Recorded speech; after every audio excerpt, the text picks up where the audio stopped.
Welcome, ladies and gentlemen, to the 3G's Fitness Podcast, 3 generations of fitness. I'm Coach Cisco. Coach Michael. Coach Kyle. And today, folks, earlier this week, me and Kyle were just chopping it up, and we had a fun little question to ask.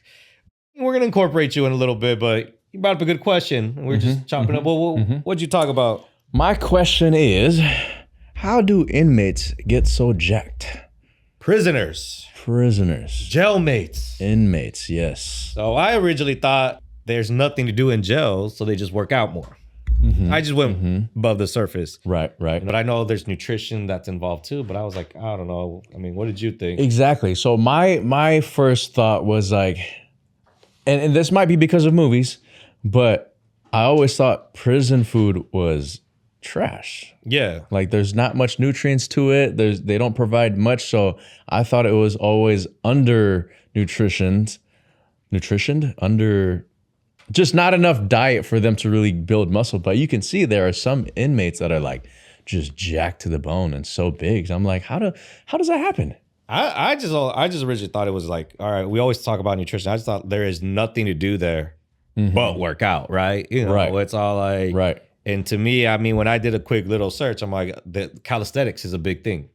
They literally just do pull-ups, push-ups, sit-ups, and yeah, that's about it. Dips. But they do a lot of them. They spam it every day. Yes. Yeah. So, but as like fitness professionals, you know, we tell our clients like, you know, diet is just as much important as nutrition is just as important as training.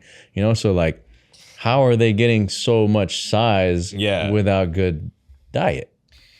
That I do not know, and that I couldn't find. Could you find anything on that? I did find it. So basically, prison food is actually very nutritious in a sense that like, and it makes sense, you know, again, it probably comes from movies of my preconceived notion of prison food, but there are certain guidelines that prisons have to follow for their meals for their inmates. Really? Yeah, as in there's a law that states that their meals have to be up to par in terms of the nutritional value, at least for the minimum amount for health.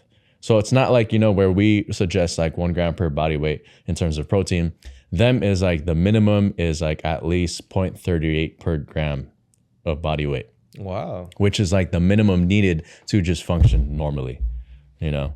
So they get taken care of. They do get taken care of. I didn't think about that because movies, you know, always puts certain images. What do you think, Mike? Well, that's why. Like I said, it's going to be story time because, you know, we have a very special guest. Not really. But, you know, someone that's been in the pen for a few years and has gotten big. Not just kidding.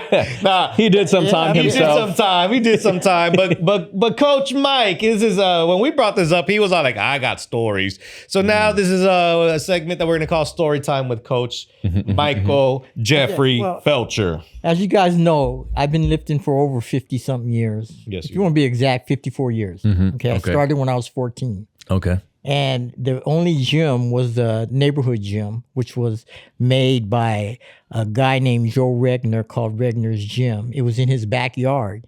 And he made all the weights because he worked for the shipyard. He was a welder. So he cut all the plates. Everything in there was made by him. And it was a dingy gym. But what was in there, because we only had to pay $5 a month for fees, $2 for a protein drink. And so all that was in there were guys off the street. And the first guy I met was a trash man who was a trash guy in San Diego. He used to ride on back of the trash truck, hauling trash, but he had like 22-inch guns. And I used to sit outside looking at him, and he said, one day I came out of my backyard from lifting little plastic weights, and he looked at me and said, "Hey, young buck, man, you like working out?" And I was like, "Yeah, you know." He goes, "Hey, go to this gym. This Regner's Gym is just around the corner, about 2 miles up on the hill. Come there." I went there, and I went in there. I seen like 6 guys with over 20-inch arms.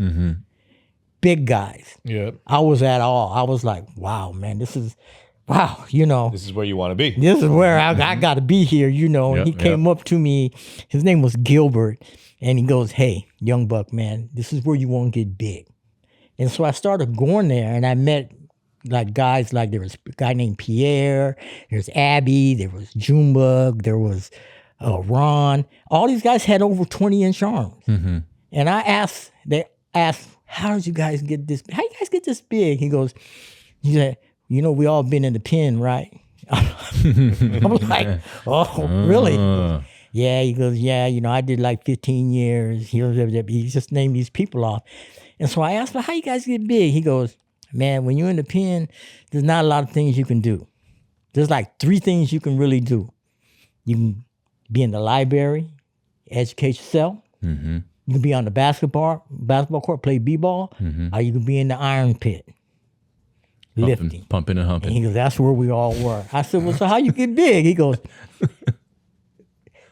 the prison is going to feed you what is nutritional. Okay. Mm-hmm. And it could be expensive, and they won't give you that, but they'll give you the cheapest nutritional piece of food you can get. Right. And he goes, potatoes. Mm-hmm. You can eat all the potatoes you want. Yeah. In prison. Yeah. Eggs. You can eat all the eggs you want in prison, and you just keep eating them.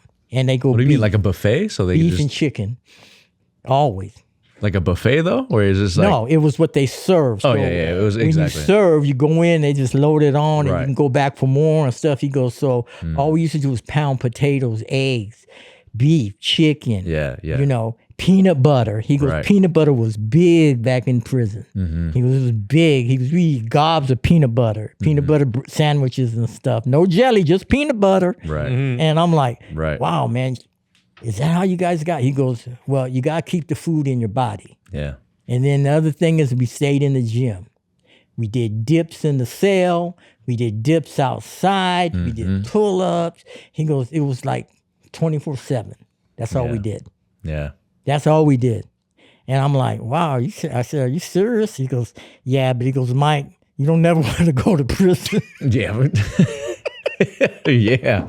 For real. He goes, you can get all that out here and get it, get good stuff. Yeah. He goes, but when you're in the pen, you're limited. Right.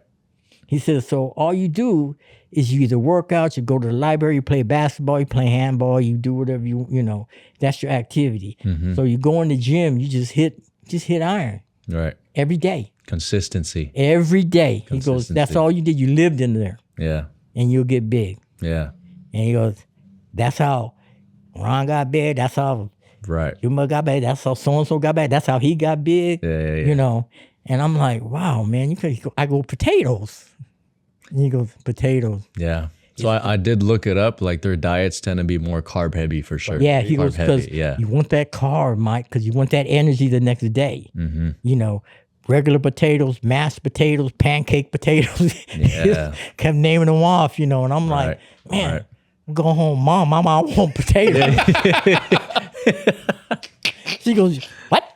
Potatoes? I go, yeah, I want potatoes, every day, I want potatoes, Yeah. So she would just, potatoes, I would eat potatoes, I would eat peanut butter on apples, peanut butter on bread. I'd just be gobbling it down and beef stuff. And it's true. That's how you get big. Now, if you eat it and don't do anything, that's another thing. Right, for sure. But they have the stimulus of like doing the pull-ups and push-ups and dips every day. And I just remember he looked at a sign up at the thing. He goes, you see that sign up there? And I looked up there and I said, yeah. He goes, that's what you got to be. And I see, he goes, that's what you got to do. And I'm like, what? I looked at the sign and he goes, in a lot of gyms, they have a lot of rules and stuff nowadays, right? On regulations. He goes, that's the only rule in the gym. What sign is this? What did it say? I looked up there and it says, respect your gym rat. Okay. He goes, it says it all right there. You're in the gym, you respect that guy in the gym. I was expecting more. I was expecting like some motivation. Respect your gym rat. It was a simple. Respect your gym rat. It was a simple sign. Okay. But this was at the current gym that you guys were lifting at the gym at home. Neighborhood gym. Yeah, my first time there. Where all the prisoners. A big sign up there. I see. Respect your gym rat. In other words, respect that guy in there that lifts a lot. That's a gym rat.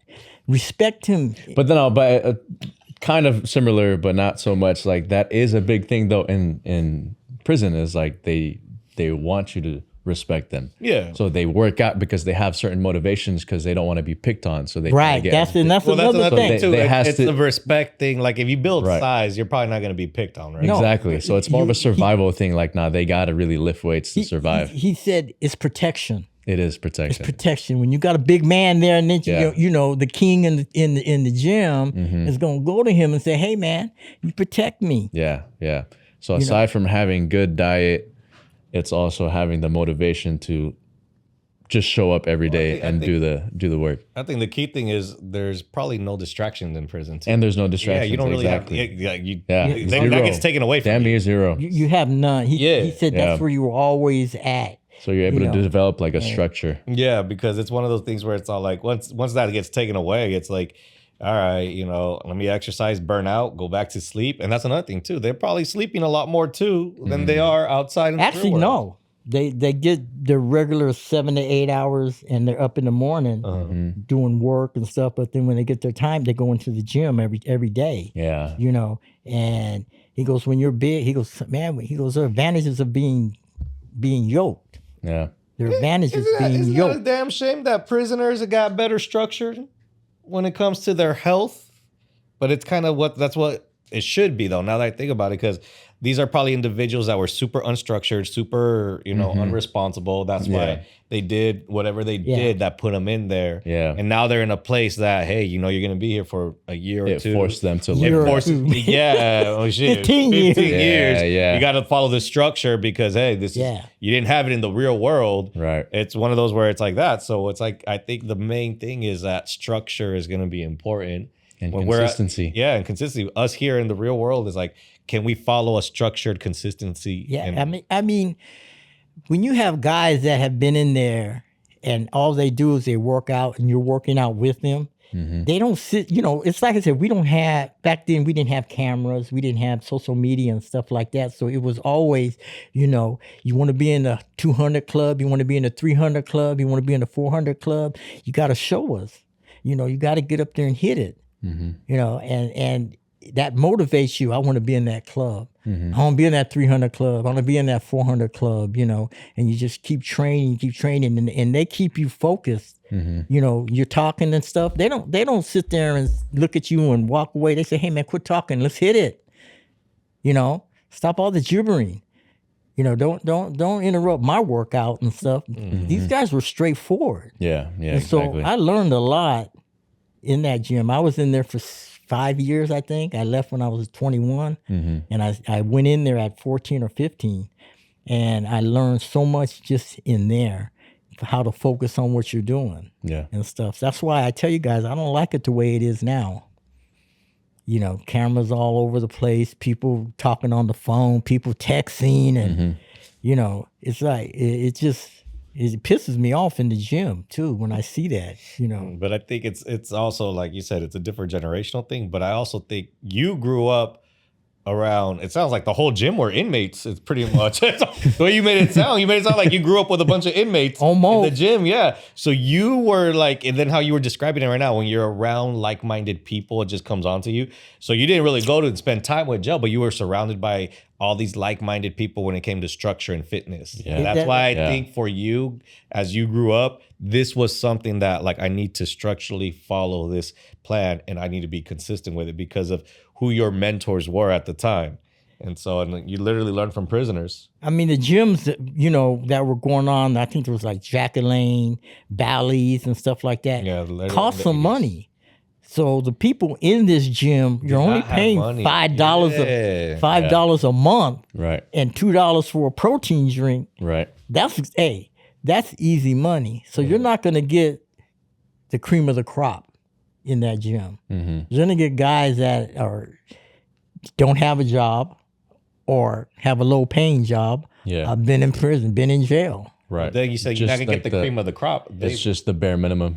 Are they the cream of the crop when it comes to grit though? They Yeah. probably have a lot of grit and probably like a lot of structure. So Yeah. it's, I was like, It's not the same. you So can't always judge a book by the cover. I learned a lot. I learned so much between the age 14, 15 to 21 when I moved out here. I learned how to work out and I learned to love to work out. Yeah. Now, we should have said this in the beginning of the episode. This is a disclaimer to do not go to prison to try to be, no. to try to better your fitness. I think the conversation that I wanted to head to. I've never been to prison. I've never. We don't have it here. One of our listeners going to be like, well, damn, I've been trying to get a six-pack. They're like, what are they trying to tell me? Like, let me just go rob this bank. Yeah. I was like, no, dude. The conversation that I wanted to go more towards was, because everything nowadays, especially with social media and science, it's like everyone is trying to optimize everything, right? What's the best? What's like they're trying to do the most to achieve the body that they want. Yeah. When really you can just really aim for the least amount. Because like prisoners, they have the least amount of nutrition in their diets and they still get big. And I think the biggest thing is, just don't be optimal, just be consistent. That's it. You You got that heart. Yeah. You're going to get there. Right. Because that heart plays a big role in what you're doing. It's not what you're taking, what steroids you're taking. It's just eating the right foods, training consistently. Yeah. Consistent is the most important thing. Consistency. And they used to tell me, man, I don't care how much you can lift. I don't care if you only come once a week or twice a week, you're never going to get there. He goes, you got to be consistent. You got to get in here 4 days, 3 days. Right, exactly. And even at my age now, I'm there 5 days a week. Yeah. I train 5 days a week. Right. And it's just being consistent. Yeah. Because, with like the information that we have in social media, it's so easy to get caught up with like, oh, there's so much. Like, what do I do? Like, what's the perfect formula for myself? Like, dude, just keep it simple. Exactly. Yeah. Just fundamentals. Eat right, work hard, and stay consistent with it. Literally what it is. But it's just like I said, I think what makes it harder for us, distractions. Life. We got life distractions. Yeah. Prisoners, they don't have the privilege to be distracted, if you want to put it in that perspective as well. Yeah, exactly. So that's one of those where our jobs as trainers always make sure we guide these people to not be so distracted and make sure they stay focused both with a balance of life and fitness and anything else that comes their ways. Exactly. That's it. Set your priorities straight. Yep, and like I said, Mike, don't be a prisoner, but respect your gym rats. Your gym rats. You got respect your gym rat. And that's all it's saying is respect the guy that's in here. Respect the people that are in here all the time. Yep. Okay? Yep. Because they're the ones that are going to be working out the most. They're the ones that's going to be here consistently. And when you have somebody that hardly comes in, interrupting you or talking to you and stuff, it annoys you. Am I right? Yeah. When you're in there working out consistently and you're there for hours and the guy comes up, right, starts interfering in your workout, right, you don't want to be rude, and say, man, get out of here, man. I gotta get the, yeah. Unless it's me. I wonder who does. Unless it's me. I don't know. But thank you. That was dope. From your fellow gym rats right here. From your fellow gym rats, respect your gym rats. And with that, ladies and gentlemen, hopefully you guys got some tidbits on pretty much circling on what Kyle said. It's just the fundamentals. It's there. So, if prisoners can lock it down, I think everybody can. So it's just one of those where you guys need to just have the will to be consistent. So, but that was good, man. I'm glad you shared your knowledge with your mentors. It sounds like you probably have pretty cool mentors. All you gotta do is pump, hump, and work out, baby. Pump, hump, and work out. So with that, ladies and gentlemen, like, comment, subscribe, share the videos, share the reels, whatever you want to do. Follow us on Instagram and YouTube. I'm Coach Cisco. Coach Mike. Coach Kyle. We'll catch you on the next episode.